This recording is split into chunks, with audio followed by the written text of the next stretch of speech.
La garde nationale comprend plusieurs composantes. Nous avons le groupement d'intervention qui abat un travail remarquable sur le terrain. On a aussi les spécialistes, les pros du service de maintien d'ordre dans la ville de Bamako et presque dans toutes les grandes villes du Mali. Ils sont réunis au sein du groupement de maintien d'ordre. Notre reporter Alassane Amadou est parti à la rencontre de ces deux groupements, suivant comment ils font sur le terrain. Depuis sa création à nos jours, la garde nationale continue à faire ses preuves dans l'accomplissement de sa mission régalienne. Dans le but d'atteindre l'un de ses objectifs majeurs qui constitue à maintenir l'ordre public, la garde nationale a mis en place un groupement de maintien d'ordre, GEMO.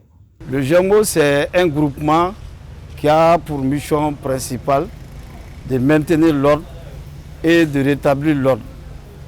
Nous agissons avec les autres forces de sécurité, la police et la gendarmerie. Composé de braves hommes et de femmes tous déterminés à accomplir leur mission au prix de leur vie, ce groupement de maintien d'ordre œuvre sur toute l'étendue du territoire malien. En plus d'une formation de sécurisation des personnes, le GEMO est aussi formé à maintenir l'ordre public et à participer aux opérations de paix et d'assistance humanitaire. Nous agissons dans le district et souvent nous sortons pour faire des interventions en dehors du district. Donc on a une compétence territoriale. Très fréquemment, nous faisons avec les autres forces. Parce que le directeur régional de la police, il fait une réquisition pour demander les autres forces, la gendarmerie, la police et la garde. Bon, et puis souvent, nous sortons aussi, quand l'ordre est troublé, nous sortons pour faire notre patrouille. Au-delà du groupement de maintien d'ordre, la garde nationale a aussi des groupements d'intervention qui évoluent avec rigueur sur les théâtres d'opération tout en respectant les droits de l'homme. Nous avons reçu pour mission d'accompagner M. le ministre de l'Énergie et de l'Eau au niveau du village Tien, dans la région de Kouloukourou, situé à 60 km de Bamako et à l'est. Nous avons la mission de sécuriser le ministre et son staff sur l'axe, la RN27, qui est ici matérialisée par les cailloux là. La RN27 de Bamako à Tien. Et arrivé à Tien, la sécurité rapprochée du ministre en coordination avec les éléments précurseurs qui sont déjà sur place.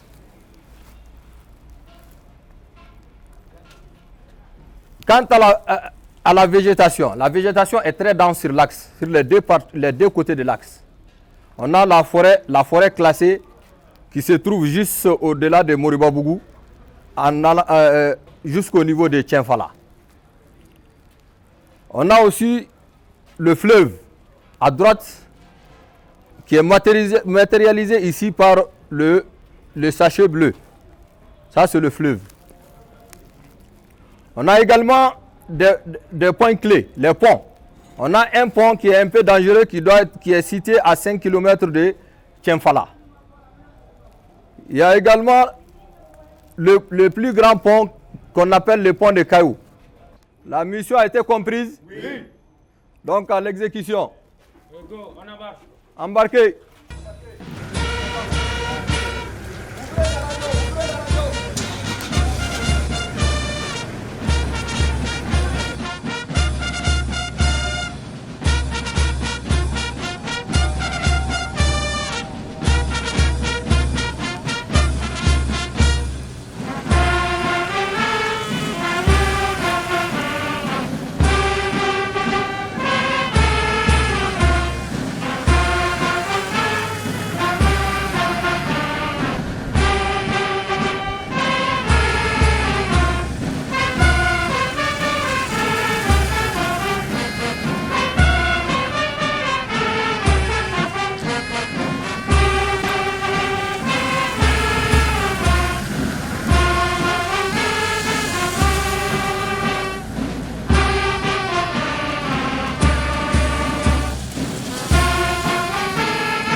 Comme mission principale des groupements d'intervention, Il faut noter quand même le fait de concourir à la défense opérationnelle du territoire.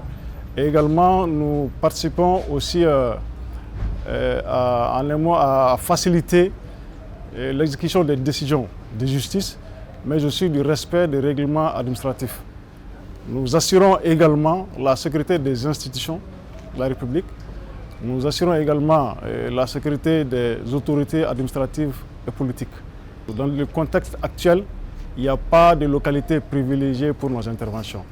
Nos interventions se font en fonction des lieux, en fonction des besoins exprimés, en fonction des missions qui nous sont confiées.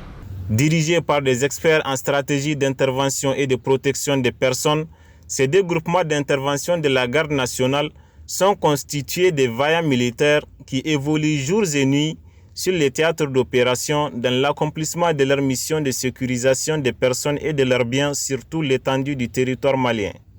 Comme nous le dit leur slogan, les gardes meurent mais ne se rendent jamais.